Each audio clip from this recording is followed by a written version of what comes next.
দৃশ্য অদৃশ্য অনেক ক্ষতি আছে, এগুলো এখনকার সায়েন্স বিশ্বাস করে না।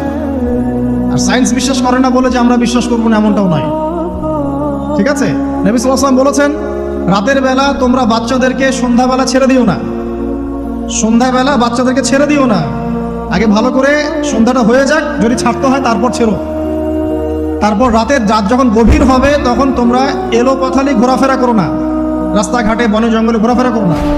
এই সময় এমন কিছু মাখলুককে আল্লাহ পাক ছেড়ে দেন যাদেরকে তোমরা দেখো না। এখন বিজ্ঞান যেটা প্রমাণ করতে পারে নাই, এটা কি বিজ্ঞানের ব্যর্থতা না ইসলামের ব্যর্থতা? যদি বৈজ্ঞানিকভাবে আপনি প্রমাণ করতে না পারেন তাহলে সেটার কোনো অস্তিত্ব নাই। এই কথাটাকে ডাহা মিথ্যা কথা। যদি মুমিন হতে চান তাহলে এই কথার উপরে এসে ইসলাম কবুল করতে হবে। যদি মুমিন মুসলিম হতে চান এই কনসেপ্টটার ঊর্ধ্বে এসে ইসলাম কবুল করতে হবে। আল্লাহ রব্বুল আলামিন এবং তার রাসূল যা বলেছেন সেটাই চূড়ান্ত সত্য, সেটা আমরা প্রমাণ করতে পারি বা না পারি, এটাকে অন্ধভাবেই বিশ্বাস করতে হবে। এটাই হচ্ছে একটা মৌলবাদী কনসেপ্ট। আর এভাবে ইসলামের মৌলিক বিষয়গুলোকে না মানলে কেউ মুসলিমই হবে না। কথা কি বুঝতে পারছেন?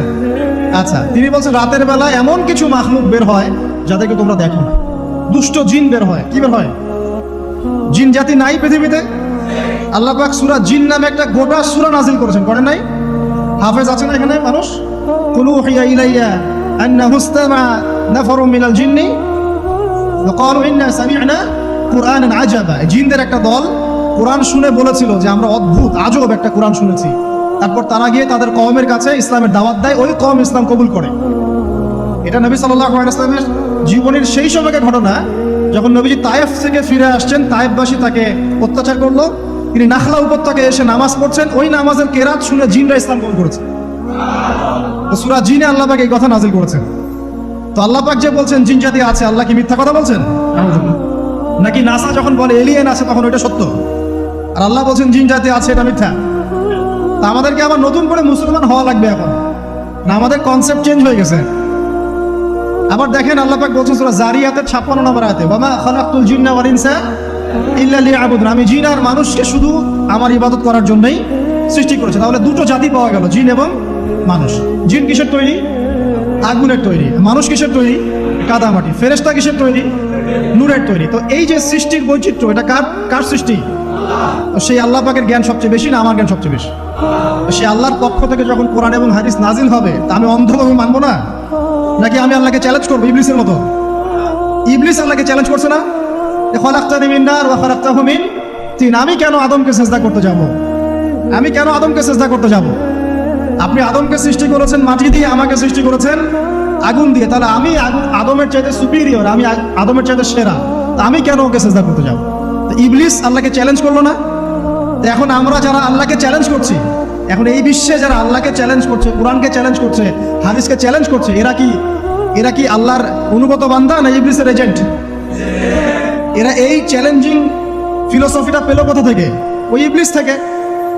ইবলিস থেকে এই ফিলোসফি এসেছে। আর ইবলিস তো এখনো মরে যায় নাই, মরে গেছে, বরং সে এখন প্রবীণ বয়স্ক হয়ে গেছে, তার অভিজ্ঞতা এখন অনেক বেশি। তার অভিজ্ঞতা কি বেশি? দেখবেন ইবলিস সবার আগে আদম সন্তানের গা থেকে কাপড় খুলে ফেলেছিল, জানেন? আপনাকে দেখাচ্ছি, সূরা আরাফ পড়েন। সূরা আরাফের মধ্যে আল্লাহ পাক বলছেন, ইয়া বানি আদম, হে আদম সন্তান, লা ইয়াফতিনান্নাকুমুশ শাইতান, হে আদমের সন্তানরা তোমরা শুনে রাখো, শয়তান ইবলিস যেন তোমাদেরকে ফিতনায় ফেলতে না পারে। কে বলছেন? আল্লাহ। কিরকম ফিতনা? ইয়ানজিউ আনহুমা লিবাসাহুমা, যে ইবলিস তোমাদের বাবা মায়ের গা থেকে কাপড় খুলে ফেলেছিল। ইয়া বানি আদম লা ইয়াফতিনান্নাকুমুশ শাইতান কামা আখরাজা আবাওয়াইকুম মিনাল জান্নাহ ইয়ানজিউ আনহুমা লিবাসাহুমা। আল্লাহ পাক বলছেন, হে আদমের সন্তানরা তোমরা সতর্ক থেকো, ইবলিস যেন তোমাদেরকে ফিতনায় ফেলতে না পারে, যেমন করে সে তোমাদের বাবা এবং মাকে জান্নাত থেকে বের করে দিয়েছিল এবং তাদের গায়ের কাপড় খুলে ফেলেছে। কখন কাপড় খুলে গেছে জানেন? যখন ওই যে গাছের কাছে তারা চলে গেলেন, ওই যে এই গাছের কাছে যেও না, ওয়ালা তাকরাবা হাদিহিশ শাজারা, তোমরা এই গাছের কাছে যেও না।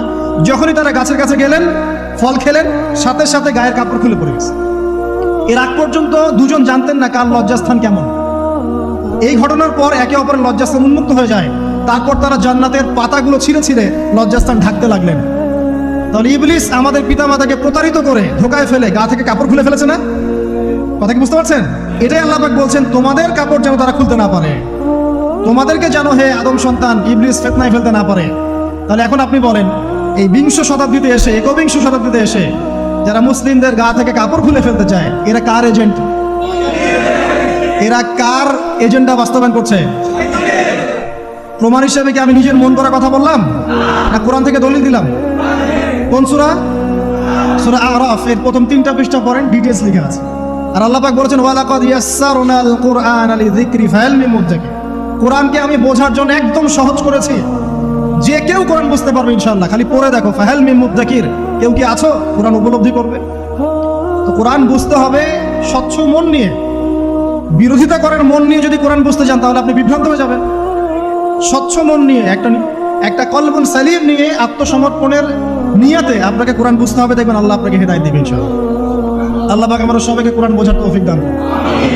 তো যেটা বলছিলাম প্রিয় ভাইরা, রাতের বেলা এইসব প্রাণী বের হয়, নবী সাল্লাল্লাহু আলাইহি ওয়াসাল্লাম বলেছেন, অতএব আপনাদের বাচ্চা যারা আছে এদেরকে সন্ধ্যাবেলায় বাইরে ছেড়ে দিবেন না। এখন কিন্তু প্রচুর ঘটনা ঘটছে, প্রচুর জিনঘটিত ঘটনা ঘটছে, রুকিয়া করাতে হচ্ছে, জাদুটোনা করা হচ্ছে, বানটোনা করা হচ্ছে না? আর অনেক সময় আমরা মনে করি, এখন সায়েন্সের যুগ তো, মানুষ মনে করে এগুলোর কোনো ভিত্তি নাই মনে হয়। কোরআন বলছে জাদু সত্য। কে বলছে? কোরআন বলছে জাদু সত্য। কোন সূরা? সূরা বাকারা আয়াত নাম্বার 101। সূরা বাকারা আয়াত নাম্বার 101, 102 পড়ে দেখেন। ওয়াত্তাবিউ মা তাতলু শায়াতিন আলা মুলকি সুলাইমান, এই আয়াতটা পড়েন, বিশাল একটা আয়াত আছে। ওয়ামা কাফারা সুলাইমান ওয়ালাকিন্না শায়াতিন কাফারু ইউআল্লিমুনা আন-নাস আস-সিহর। এই সিহর দিয়ে কি হতো? মা ইউফাররিকুনা বিহি বাইনাল মারই ওয়া যাওজি। সুলাইমান আলাইহিস সালামের সময় এই জাদুবিদ্যার প্রচলন ছড়িয়ে পড়ে। এই জাদু মানুষ শিখে কি করছিল? নারী পুরুষের মাঝখানে, স্বামী স্ত্রীর মাঝখানে বিভেদ সৃষ্টি করছিল। এখন দেখেন না, পরিবারের স্বামী স্ত্রীর বন্ধন ভেঙে যায় না? খুব ভালো সম্পর্ক, হঠাৎ করে সম্পর্ক খারাপ, কেউ কাউকে দেখতে পারে না, এমন হচ্ছে না? এই জাদুবিদ্যা সত্য। এবং এখনকার অনেক ভণ্ড যে কবিরাজগুলো বের হয়েছে, এরা জিনকে তাবে করে নিয়ে এই জিনদের মধ্য দিয়ে মানুষের মধ্যে জাদু ছড়িয়ে দিয়েছে, এবং এর ফলশ্রুতিতে বহু পরিবার ধ্বংস হয়ে যাচ্ছে। এই জাদুবিদ্যা সত্য। রাতের বেলা ঘুমানোর সময়ও আয়াতুল কুরসি তেলাওয়াত করতে হয়। এই হাদিসের রাবি হচ্ছেন আবু হুরায়রা রাদিয়াল্লাহু তাআলা আনহু, যাকে নবী সাল্লাল্লাহু আলাইহি ওয়াসাল্লাম গনিমতের মাল পাহারা দেওয়ার দায়িত্ব দিয়েছিলেন। প্রথম রাতে আবু হুরায়রা রাদিয়াল্লাহু আনহু লক্ষ্য করলেন যে মাল চুরি করার জন্য একজন এসেছে। তিনি চোরকে ধরলেন। চোর খুব অনুনয় বিনয় করলো যে আমার অবস্থা খুব খারাপ, খুব দরিদ্র, আমাকে ছেড়ে দাও। আবু হুরায়রা রাদিয়াল্লাহু আনহু তাকে ছেড়ে দিলেন। পরের রাতে সেই চোর আরও একবার আসলো, তিনি আবার তাকে ধরলেন, আবারও ছেড়ে দিলেন। তৃতীয় রাতে তিনি তাকে ধরলেন এবং বললেন, এবার তোমাকে আমি ছাড়বো না। তখন সেই ব্যক্তি, বিখ্যাত সাহাবী আবু হুরায়রা রাদিয়াল্লাহু আনহুকে বলছেন যে আমি তোমাকে বিশেষ একটা আমল শিখিয়ে দিব, যে আমলটা করলে পরে রাতের বেলা শয়তান তোমার নিকটবর্তী হবে না। তো আবু হুরায়রা রাদিয়াল্লাহু আনহু বলছেন, কি সেই আমল? শিখিয়ে দাও, যদি শিখিয়ে দাও তাহলে ছেড়ে দিব তোমাকে। তখন সেই ব্যক্তি বলছে যে রাতের বেলা কেউ যদি আয়াতুল কুরসি তেলাওয়াত করে ঘুমানোর সময়, সেই ব্যক্তির ধার কাছেও শয়তান আসবে না ইনশাআল্লাহ, এবং আল্লাহ পাকের পক্ষ থেকে একজন ফেরেশতা তাকে পাহারা দিবে ইনশাআল্লাহ। তো রাসূলুল্লাহ সাল্লাল্লাহু আলাইহি ওয়াসাল্লাম পরের দিন ফজরের নামাজে আবু হুরায়রা রাদিয়াল্লাহু আনহুকে দেখে মুচকি মুচকি হাসছেন যে তোমার রাতের সাথীর কি খবর? কারণ ওহীর মাধ্যমে নবী সাল্লাল্লাহু আলাইহি ওয়াসাল্লাম আগেই জেনেছেন কি হয়েছে গত রাতে। এটাই আল্লাহ পাকের ওয়াহী, যেটা কোনো বিজ্ঞান যুক্তি দর্শনের ব্যাখ্যায় আসবে না। আসবে না। তো আবু হুরায়রা রাদিয়াল্লাহু আনহু বলছেন যে আমি তো ইয়া রাসূলুল্লাহ তাকে ছেড়ে দিয়েছিলাম, পরে আবার এসেছে, আবার ধরেছি, আবার ছেড়ে দিয়েছে, আবার এসেছে। এবার ছাড়বো না পণ করেছিলাম, কিন্তু এবার সে আমাকে একটা আমল শিখিয়ে দিয়েছিল। তো এই আমল শেখানোর বদৌলতে আমি ওকে ছেড়ে দিয়েছি। কি আমল? রাতের বেলা আয়াতুল কুরসি তেলাওয়াত করলে শয়তান নিকটবর্তী হবে না, এবং রাতের বেলা একজন ফেরেশতা আল্লাহর পক্ষ থেকে ওই ব্যক্তিকে পাহারা দিবে ইনশাআল্লাহ। তো রাসূলুল্লাহ সাল্লাল্লাহু আলাইহি ওয়াসাল্লাম বলছেন এই কথা শুনে যে তোমার কাছে এসেছিল সে হচ্ছে ইবলিস, শয়তান। সে যতগুলো কথা বলে তার বেশিরভাগ কথাই সে মিথ্যা বলে, তবে এই কথাটা সে সত্য বলেছে। তার মানে আয়াতুল কুরসির ফজিলত কে জানিয়ে দিল?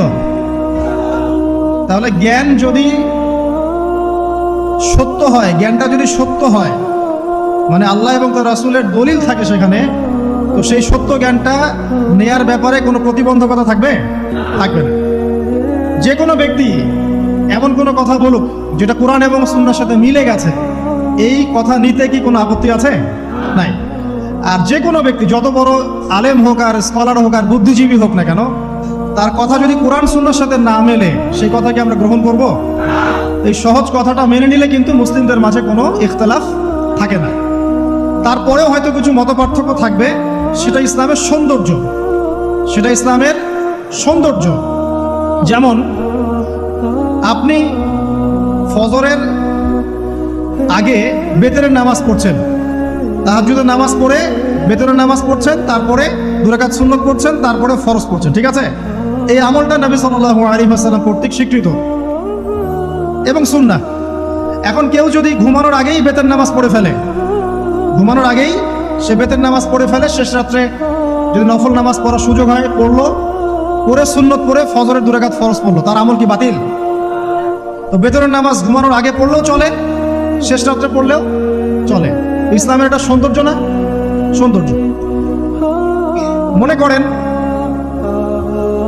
যে আপনি জোহরের আগে, ফরজ নামাজের আগে 4 রাকাত সুন্নত পড়লেন, পড়েন না? আচ্ছা, এটা হাদিস থেকে প্রমাণিত তো? আচ্ছা, কেউ যদি 2 রাকাত সুন্নত পড়ে হবে না? হবে না? এটার হাদিস নাই? আচ্ছা, তাহলে এটা সৌন্দর্য না? এটা সৌন্দর্য। কখন এটা আমল করলেন, কখন ওইটা আমল করলেন। আচ্ছা, এরকম বলতে গেলে রাত শেষ হয়ে যাবে। আসলে মানে অসংখ্য আমল আছে যেগুলো ইসলামের সৌন্দর্য। রাসূলুল্লাহ সাল্লাল্লাহু আলাইহি ওয়াসাল্লাম সাহাবা কিরামের যুগে এভাবেই সাহাবীরা আমল করেছে। আর এখন কি হয়েছে, আমরা যে হাতির 7 কানার হাতি দেখার গল্প আছে না? কেউ বলেছে হাতি হচ্ছে খাম্বার মতো, কেউ বলেছে কুলার মতো, কেউ বলেছে হাতি হচ্ছে কি বলেন, এই যে কি সুচালু কিশোর মতো।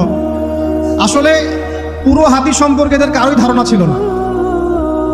আমাদের সমস্যা হচ্ছে আমরা ইসলামের অংশ বিশেষকে ফলো করি, এর বাইরে কিছু পেলে আমরা মনে করি সেটা আর ইসলামে নাই।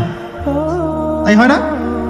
আমি যতটুকু জানি বুঝি এতটুকু আমল করি, এর বাইরে যদি কোনো দলিল থাকেও সেটা মানার ব্যাপারে আমাদের আগ্রহ থাকে না। তখনই কিন্তু ইসলামকে নিয়ে আমরা এই যে দলীয়করণে চলে যাই। আর আস্তে আস্তে মুসলিম উম্মার ঐক্যটা নষ্ট হয়। ঐক্য নষ্ট হতে হতে আজকে কি অবস্থাটা তো দেখতেই পাচ্ছেন। তো আগে ওই জায়গাটা শেষ করি। নবী করিম সাল্লাল্লাহু আলাইহি ওয়াসাল্লাম রাতের বেলা এই আমলটা করতেন। কি করতেন? আয়াতুল কুরসি তেলাওয়াত করতেন। আরেকটা গুরুত্বপূর্ণ আমল, সেটা হচ্ছে সূরা বাকারার শেষের 3টা আয়াত তেলাওয়াত করতেন। কয়টা আয়াত? কোন কোন হাদিসে আছে 2টা আয়াত। এই যে 3টা আয়াত কোন হাদিসে, আবার কোন হাদিসে 2টা আয়াত। কেউ যদি 2টা পড়ে তার আমল কি বাতিল হবে? আর যদি 3টা পড়ে আরো ভালো, উত্তম, ঠিক আছে। তো শেষের 3টা আয়াত হচ্ছে লিল্লাহি মা ফিস সামাওয়াতি, এখান থেকে নিয়ে ফানসুরনা আলাল কওমিল কাফিরিন পর্যন্ত। নবী সাল্লাল্লাহু আলাইহি ওয়াসাল্লাম বলেছেন রাতের বেলা কেউ যদি এই আমলটুকু পড়ে, শুধু এতটুকুই পড়ে, সূরা বাকারার শেষের 3টা আয়াত বা 2টো আয়াত, সারা রাতের জন্য যথেষ্ট হয়ে যাবে ইনশাআল্লাহ।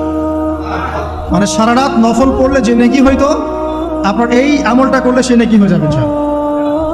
এবং আরেকটা ব্যাখ্যা হচ্ছে সারা রাতের দৃশ্য অদৃশ্যের যে ক্ষতি আছে